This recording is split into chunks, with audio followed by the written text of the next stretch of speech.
So this video is probably one of the most painful things I've ever witnessed. This is Jodi. She's the victim of an 8-year romance scam in which she's sent some amount of tens of thousands, hundreds of thousands of dollars to a scammer who she believes she's in a relationship with. Just as a testament to how invested she is, this is how she reacts when she finally gets a phone call through to the person who is scamming her. Hey, honey. Colin! Oh my God! In the video we're covering today, two entire teams of people, Trilogy Media and Social Catfish, trying to help Jodi see the truth of the scam she's falling for, as well as try to bring the scammers to justice. And where we come into the story in this video, Social Catfish had actually already tried to convince Jodi once that she was being scammed, with evidence of photos being doctored and inconsistency in stories, but she just continued to send the money. Going back to the original investigation we did, what were things that you were not happy with, just so that we understand? The photo where he's kneeling by those signs, he said that was taken in Afghanistan. I noticed he looks young in that picture too, so it could have been at an earlier time. And just to be very clear, this photo specifically had already been completely disproven to her face. There's a beehive emblem in the background, and it proves that it was at BYU that this photo was taken in Utah in the United States of America. It's not from Afghanistan at all. But when she was revealed this information in the original video, she kind of just laughed it off. Like, it was like she was acknowledging that it was fake, but she also wasn't taking it seriously. You'll see a lot of that in this video. So I feel like we did come with enough information to prove that he was fake, but just for you, we'll go back and give you some more clarity. I hope so. And will you go on camera also then when you get us together and apologize and do more thorough investigations on other catfishes that could have been possibly a true romance? Only if you promise to apologize if I'm right. Okay, and if you apologize, I'm right. All right, deal. So even though she's already been provided a ton of evidence, she still doesn't believe it. She's hoping that they will be proved wrong and they will have to apologize for her. And this team goes through so many extra steps to try and prove it to her. So we flew her out to California from Nebraska so we can meet her face to face. All right, and then how are you gonna get food? I do have $10 on my card if I need anything. Okay, I can like Postmates you or Grubhub you something. We tried to send Jodi money so she could buy herself some food while she was traveling to California, but we couldn't. She had no bank account and she was banned from using several financial institutions like Western Union and MoneyGram. So she has been being scammed consistently for so long that financial institutions have actually stepped in to disallow her from sending money any longer. She does not have a bank account. She has $10 to her name right now because of all this scamming. And you might think like, oh, she's banned from the financial institutions, at least she can't send the money anymore. Her solution to that has been sending them cash in the mail. So the team is now going to try and figure out through her information who are the actual people she's been sending this money to. So the person that you sent this to, Ofari, you said he's known as? Well, right now he's known as Samuel. He's never told me the official Samuel's last name. Is there someone else that's receiving money? Now it's being sent to a Sandra Burns. So I have no idea what she means by right now he's known as Samuel. Like, it kind of sounds like the name may have changed, which is even more confusing. But as we'll see with this woman, it's like no red flag is red enough. Everything ends up making sense to her if she can just have it explained by the scammer over and over again. And just to be clear, she thinks that all of this money is going to her Afghanistan veteran boyfriend who currently lives in Ghana and is a very rich man, but doesn't have access to certain bank accounts or something, and this has been going on for 7 years. Like, it's just a nightmare. And now, since she can't use these financial institutions, she has to send money not directly to him, but to intermediaries within the United States. And that's who these people that were previously mentioned are. Jodi was obviously in denial. She made excuses for calling through this whole interview. She brought several calendar notebooks specifically to remind her for when she needed to send money to Colin. Honestly, we've dealt with countless victims and have never seen anything quite like this. Like here, January 2016, Colin, $300. That's what approximately I was kind of sending him back then. And then I got like a total here of what I have sent so far. And then I kind of quit keeping track. And you can see how it devolves from like helping somebody out one time because you think that their son needs desperate medical treatment and they're rich so they're gonna pay you back, to then it being a monthly thing and you're keeping track of the numbers in the hopes that you will give them this big number and they will pay it all back once they get access to their bank accounts again. But then once she stops keeping track of the number, it's like, what is it at that point? It's willful ignorance. You are intentionally ignoring this number because you are scared of how large it's getting. At least that's how it comes off to me. At any point, did you feel that it was strange sending money to all these different people that you never met? He told me back then that he couldn't receive money because he didn't have the ID. And then he said he got to explaining it more later that you need a government ID to receive money. I completely, fully, my life depending on it, trusted him. I hope for the best, but expect the worst. So I believe her when she said my life depending on it, I trusted him, because her life was now depending on it. Her financial existence was completely depending on getting back this money from this guy eventually, but it doesn't seem like it's all about that. It seems like later in the video, like she is genuinely wrapped up in this romance, but regardless, if you're genuinely hoping for the best and expecting the worst, with that in mind, your mentality should be, I'm not going to send another dime because I'm expecting the worst, but my version of hoping for the best is hoping that despite that I will get some of this money back at some point. But obviously that's never going to happen because she's being scammed. And then I'm able to kind of myself mentally prepare. He's not coming. He's not coming. Why do I do this? He's not coming. So when she says this, it sort of gives me this impression that maybe she goes through these cycles of like kind of realizing the truth that he's not going to come to America and be your boyfriend. He's not going to send you this money back. But then that reality is so dark that she kind of just snaps back into, no, this is my boyfriend. I got to send him the money. I'll help him out and he'll eventually come here and we'll live happily ever after. Sometimes Colin needed more money than Jodi could provide. She even thought about selling her mattress at one point. She went as far as donating plasma to help raise the money to get Colin home. They actually mentioned this in the previous video where they were just trying to help her out through video chat, where she bought a new mattress because she just needed it, and Colin got upset with her because obviously that money could have gone to him. So in addition to doing all this scamming, there was also all this additional pressure of like, every dollar that comes into your life should be sent to me. But I did plasma because things were so rough and I was sending so much money. I wanted some more money. We needed more money for me and my mother. So yeah, Jodi lives with her mother, which makes this all that much more dark. It does sound like her mother has her own money, because in the previous video she claims that her mother is paying the rent and most of the bills, but Jodi used to live on her own in New York, and because of these financial situations, she had to move in with her mother in Nebraska. Some of it I used for him to put with my other money and hoping that he would get home. And as we are here now today in 2022, he didn't. We can see you have a lot of emotion. There's a lot of emotion invested in this. There is a ton, because nobody understands. I still say, and I always say, not all online romances are scams. You guys have pulled out a lot, and I appreciate that.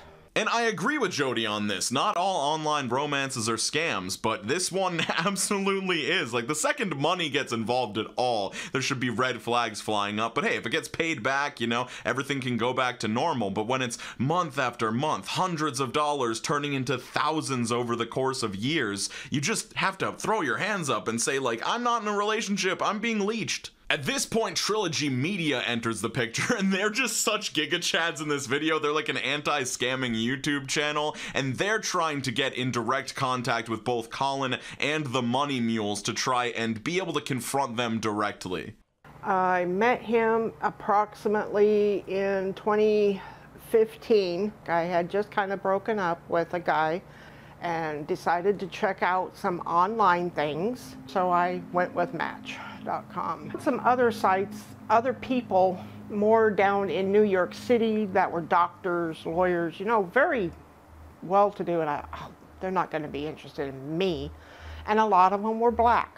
Well, sorry, I don't really believe in interracial meetings. Swipe the other way on those. I didn't want to even try. That's the other thing about Jodi that kind of makes this a little bit easier to swallow, is that she is sort of racist. Like, it's one thing to be like, hey, I'm not really into black dudes or whatever. You don't have to go around telling everybody about it, but like, she doesn't believe in interracial couples whatsoever, and she just kind of mentions it in weird ways throughout the documentary. But yeah, just a little fun fact about our friend Jodi here.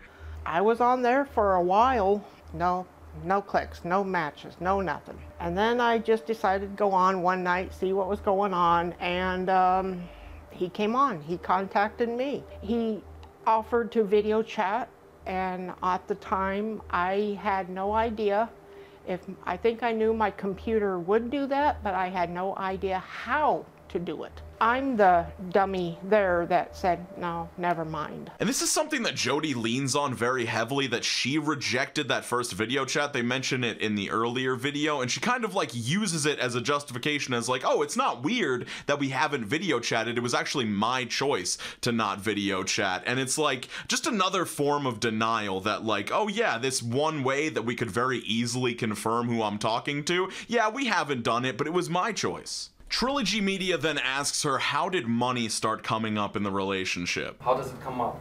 I think he was still in Afghanistan, and his son David had come down with malaria. This is the first big money he wanted me to send, $300, to help with David's hospital bill. And also about that time I said, you're in the military, use your insurance. Isn't David on your military insurance? I think he said that they don't take that insurance. If 10 is, this is 100% real, he is your boyfriend, no question, and 1 is 100% a scam, pick a number. Where are you right now? For you, for yourself. I cannot really say. I have to say maybe a 4 or a 5 both ways. Okay. So what I get from that description is that she believes it is a 50-50 chance of he is real or he is fake. Now, obviously, to all of us on the outside, it should be 100% this guy is fake. But even for her, if she is half sure, why would she send any money at all? Like, she should be 100% sure if she's gonna send any of this money. But obviously, she is just in a different state of delusion than most people could understand, than I could ever fucking understand. He had paid everything. Everything was ready to go. I tried to check the weather earlier in the day over there. Any hint of rain, I couldn't pick up anything. I don't know if I was looking in the wrong spot. Floods. It floods the house.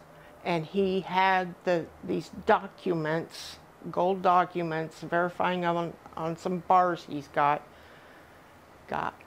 ruined.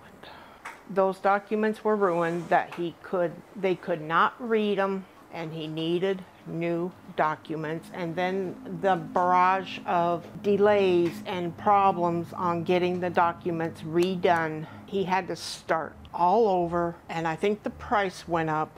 He had to get those documents redone before he could fly. One of them actually has my name on it. Have you seen a picture of that? 50 kilograms.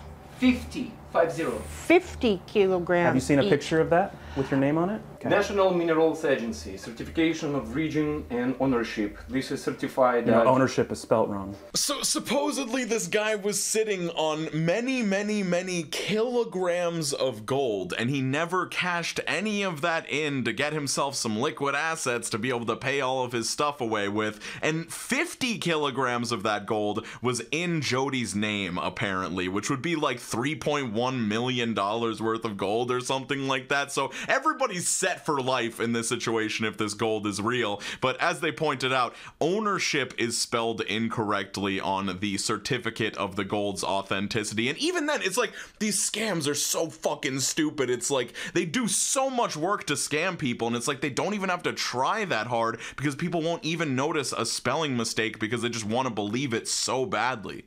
Why didn't he trade the bars in to pay for his own luggage? That's another long story. Okay. Have you ever spoken to him on the phone? Oh yeah, many times. I'm dying for you guys to hear him and I'd love to. everything. And the way he answers the phone, his laugh. Let me try a different number. Call rejected. He probably doesn't have that number no more. He must be in the shower, or he doesn't have minutes. Hey, honey. Colin! Oh my God! You just get out of the shower? Yeah. Oh my God, it's so good to hear your voice. I'm here with some I'm here with some friends. Please talk to them. Hey Colin, how you doing? Hey, my name is Vlad. How you doing, Colin? Yeah, I'm doing good. And how are you? Oh, great. Me and my friend, we friends of Jodi, and it's a group of people who love this woman so much. We cannot wait to see when you guys gonna get married. Like, when it's gonna happen? When you guys gonna meet? When you gonna finally come to America? Yeah, I'm coming soon. It's been way too long, right? So they ask Colin when he's planning on coming, and they try to arrange something nice for Jodi. It's pretty much just an excuse to get his number so that they can text back and forth. But he's just giving a lot of like, yeah answers, everything's good, yeah. He like 99% of this guy's vocabulary is yeah, and then he lets other people fill in the blanks, which is something we'll see Jodi do a lot with him when she gets the phone back. Okay. All right. Bye bye. Bye. Jodi, wanna say something? Hey, how you been doing? Yeah. Are you good? What's wrong? Okay. Do I hear Samuel and Priscilla there, or the kids? Yeah, everyone is fine. Everyone is okay. No, but they're not in bed yet? Yeah. Wow. Tell them hi. Hi, David. Hi. Take care. Okay, I'm gonna text you. Okay. You're gonna text? Okay. I'll text you back later. I'm a little busy. Okay. Okay, take care. Take care. Love you. All right. See you next week. I better. Yeah, I love you. Okay. Love you too. Bye.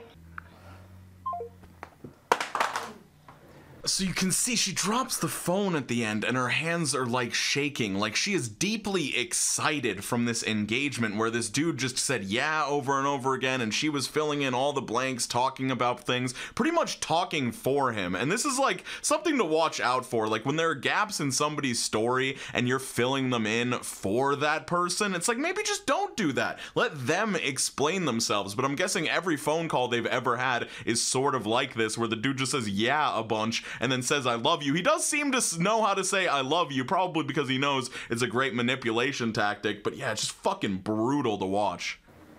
Jodi, that's an African accent. Not from what I've heard. It's an African accent. It's not Italian. So here's the thing, like we talked yesterday, right? And you had how much in your account? $10. $10. But if you came here with $10 in your account, how did you get him $500 last week? Did you have $510 in your account last week? I'm asking, not judging. I'm just asking. I don't know if I really want to say. How did you send it to him if you can't use Western Union? I sent it to Celine. Cash in a box? Okay. FedEx. Okay. It looks like we may have found our main money mule. Jodi has been sending money to Salim's house for years. When we first met Jodi, we sent Colin a link to track his IP, and it came back to New York. Salim also lives in New York. Salim is a friend supposedly of Colin's that he knew from Texas. He has been the consistent also thread in this mesh of mess. I know that you're not in interracial dating.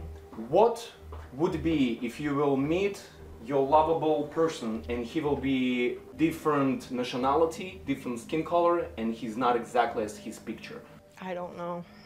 And you can see the disappointment on her face, and I think this is an issue with a lot of people that get catfished. Like, even if there's a mountain of evidence that, like, hey, the pictures that you've been being sent, they are not the person that you are talking to, they still cannot detach themselves from that image. So even if they know in their head that it's not that person, they're still picturing that person every single time they receive a message or talk to them on the phone. Like, she is 100% bought in. I know that's very obvious, but yeah. So the guys at Trilogy Media then go through an entire investigation investigation to try and track down Salim, the main money mule that Jodi has been sending money to one, confront him and try and bring him to justice, but two, to further cement that nobody that Jodi's dealing with is in a relationship with her or a friend with the guy that she's dating. Like, these are just scammers. So a big reason why we wanted Trilogy to go out there and talk to Salim was to kind of show you who you've been sending money to, and Trilogy was thankfully able to document everything for us. So we'll go ahead and just run through this, and then Art and Ashton will just kind of let you know what they experienced. So this is Salim's house. So in their first attempt to track Salim down, they send him an empty package saying that there's money inside of it, having Jodi say that there's money inside of it, so that they can then track the package and show up at his door with the package to try and confront him. But that doesn't really work out, so then they have to go to his place of work, which is a Domino's, and then the other Domino's employees are trying to figure out who they're talking about, and they give a description of the guy, and they only know him by his nickname, which is Da Money, which is just very funny for a scammer. But anyway, so while they're at Domino's, Salim both gets the package and is informed that some people showed up to try and confront him. So he contacts Colin, who then contacts Jodi to tell whoever's doing this to back off. And this leads to the guys at Trilogy Media directly confronting Colin on the phone. Hello. Yeah, hello. Yeah, what's up? Yeah, I'm okay. And you? How you doing? Yeah, I'm fine. And you? I'm doing fantastic. Yeah, that's good. That's great. Do you remember me? Yeah. Yeah? Yeah. Yeah, this is Art and Ashton, Jodi's friends. Okay. Remember, you made a promise? You said that you will never ever take advantage of Jodi. Yeah, and I'm not taking any advantage of Jodi, You know... I love Jodi, and I told you I'm coming to be with her, and So why don't you do... How about let's do this? Let's hop over to WhatsApp and we'll do a little video talk, a little video chat. I've been busy with my son, and I don't have a good... I don't give two shits about your problems. Here's what's going on. Colin, listen. We know exactly what's going on. We know about you. We know about Salim. We know where everyone lives. We know you're scamming her. We know you're taking advantage of her. Shut up. Shut your mouth for a second and listen. Your gig is up, okay? I don't like how you ram into them and everything, and it seems like you don't give them a chance to lie again? talk, explain things. It's so funny that Jodi says this because, yeah, it's one of the main things that allows her to be manipulated is that she just kind of allows explanations to happen. She does not press anybody on any issues, and she just allows them to weasel their way out of it. I want you to know I'm not coming in, and I've told you... And You are a liar. You are a liar. No. You've been lying for 8 years. Okay, then video chat me right now. Okay, FaceTime us. On WhatsApp, call me on video. And I've told you I'm busy with my son, so I'm going Well, I'm going to your son can wait. Yeah. This is important. If you don't want... Okay, just have patience, okay. You have... Tell you, Salim don't know anything about it. Salim Colin. don't know about it, so. One thing that's interesting to me is as this confrontation goes on, it becomes more and more clear that the scammer's English actually isn't that bad, but his African accent is getting stronger and stronger. So I'm wondering if he was using more limited language to try and cover up his accent, and obviously now that he's upset, it's harder and harder to cover up his accent. I don't care what you have to say. Everything you say is horseshit. I want a video call from you in 1 hour. Why are you talking to me like that? Because you're a piece of shit scammer. You're a piece of shit scammer. Just come down and talk to me. You got 1 hour, so TikTok, motherfucker. Your boy? Don't catch me. Don't tell me. I will do whatever the hell I want. What are you gonna do? What are you gonna do? What are you gonna do? You gonna do anything? So after that confrontation, they show back up at Salim's apartment, and his landlord happens to be there and also happens to be on the phone with Salim at that moment. And so they're talking to the landlord about these cash deliveries that have been coming in all the time. Salim is claiming that he does not know Jodi at all because he doesn't want to have to explain these cash deliveries to his landlord, but he's been receiving all this mail from this same address in California over and over again, and he claims to have no knowledge of who that's coming from or what it's about. And she said, well, Salim, you don't know this lady. Why are you then accepting cash from her? I I called Colin on that too. So why would he lie? I said, Colin, he may not know me, but he kind of knows of me. No, he didn't know you.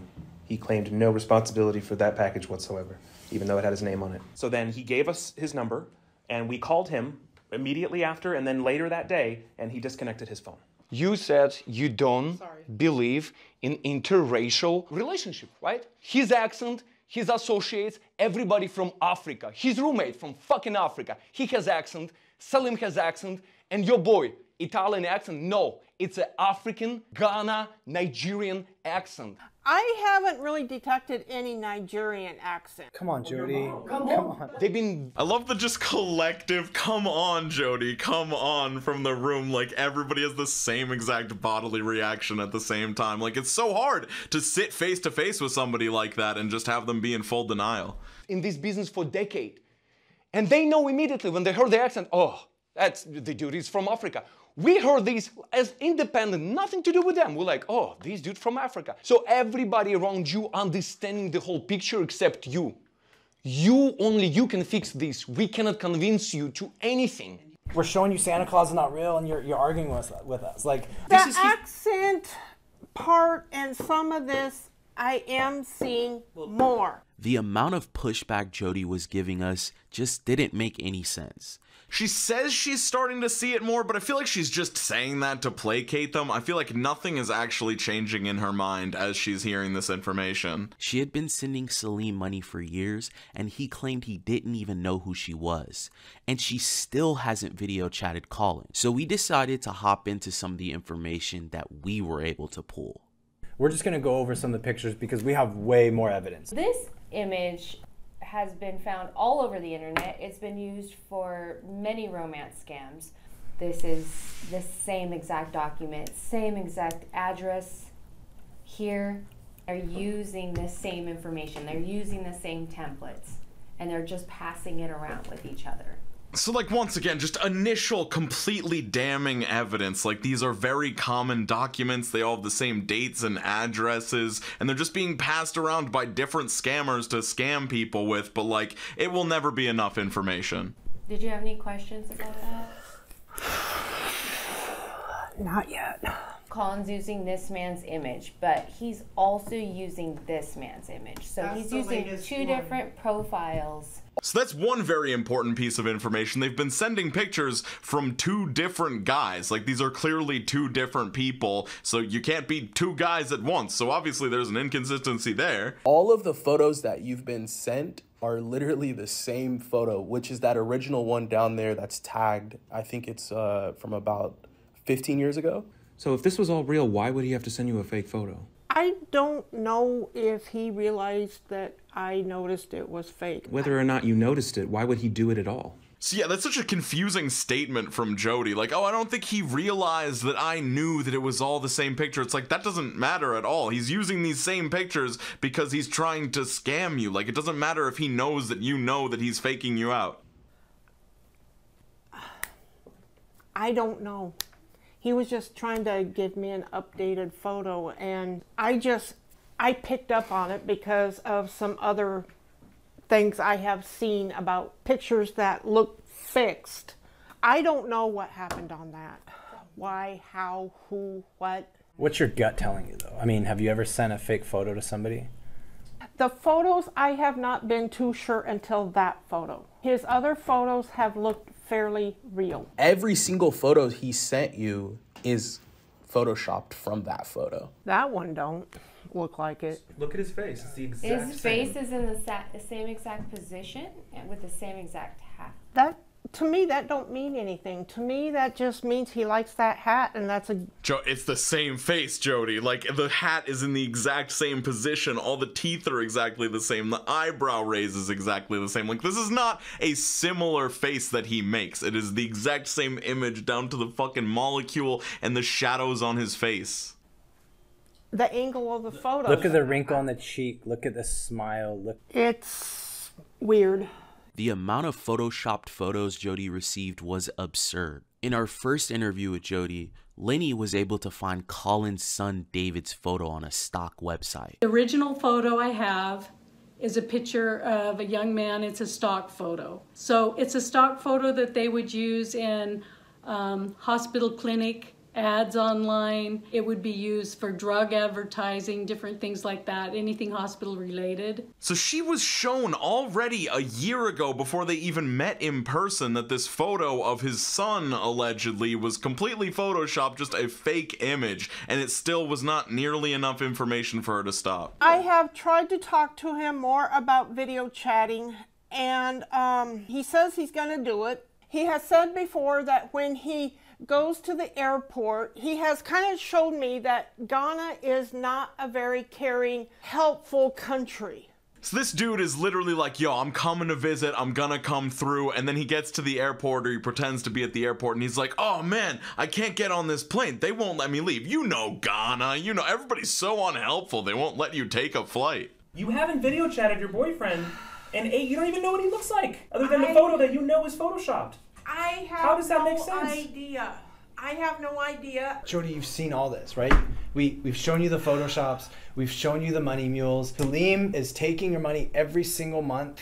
You haven't taken care of yourself. This person's lying to you. He's verbally abusive on the phone. We have proof that this is happening. This isn't a relationship that you're in. You're being taken advantage of, like, for the last 7.5, 8 years. I think you're actually addicted to talking to him, addicted to having somebody need you, addicted to have somebody text you. It's nice. So yeah, I think this guy actually makes a great point with that. It does seem like she is addicted to at least having some form of companionship with this guy, and that's why when she gets in these dark phases of like, oh, everything's fake, he's never gonna come here, I need to stop sending the money, I think she puts away those negative thoughts by diving back into the fantasy and being like, no, I have my little boyfriend in Ghana that I can talk to, and eventually we're gonna be rich together here in the United States with hundreds of kilograms of gold. It's nice the way he's kind of so sweet and everything. I have seen some red flags even before I contacted you guys last year. Jodi, relationship can be without money. You can find another guy. So even when she's saying, like, I saw these red flags, it's like, you need to act on the red flags for everybody in this room to be, like, satisfied that you're done with this and you're not going to keep wasting your money. You can't just, like, acknowledge that some of it is sketchy and then be like, yeah, but I'm going to continue doing what I'm doing. Why do you need to continue dumping this paycheck to somebody else's pocket? That's called gigolo.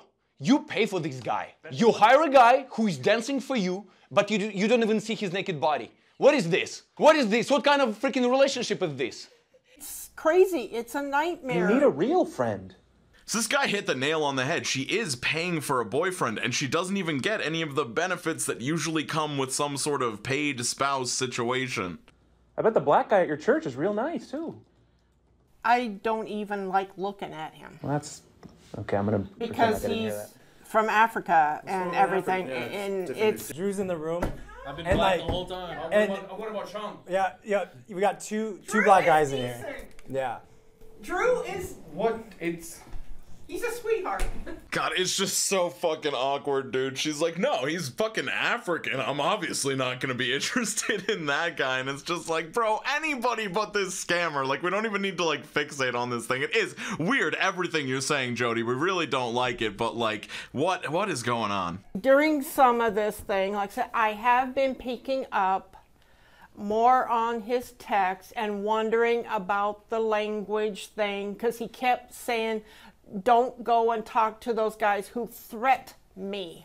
If you've been in the military 30-some years, how can you be making those kind of mistakes? How can you come back to the States, get called back to service, and forget an important item like your wallet? So it's clear at this point that, like, the pressure of the room is getting to Jodi, and so she's trying to, like, be on their side by also pointing out consistencies, but it's like, bro, everybody in this room other than you is on the same exact page. Yes, this person's fake as fuck. You don't do that. You don't forget your wallet. None of this makes any sense at all, Jodi.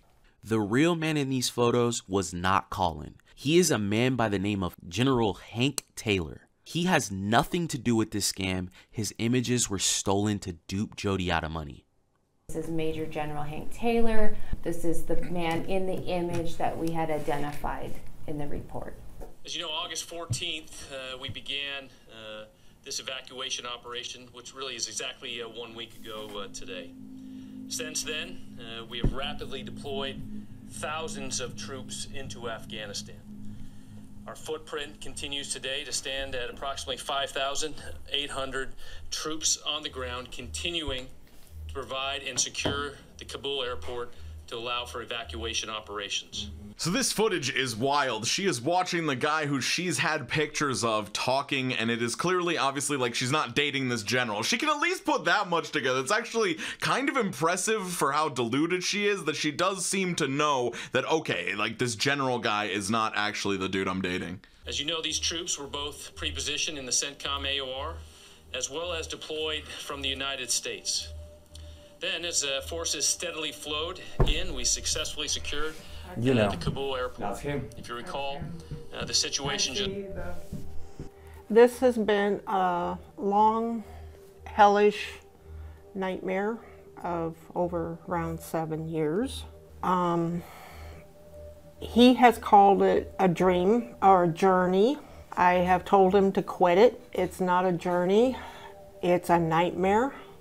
And that's how I've always been referring to it, is it's been a nightmare. Get your butt home. You've had many opportunities and you have not taken a single step. I am getting finished. I am getting fed up. I'm at the end of my rope.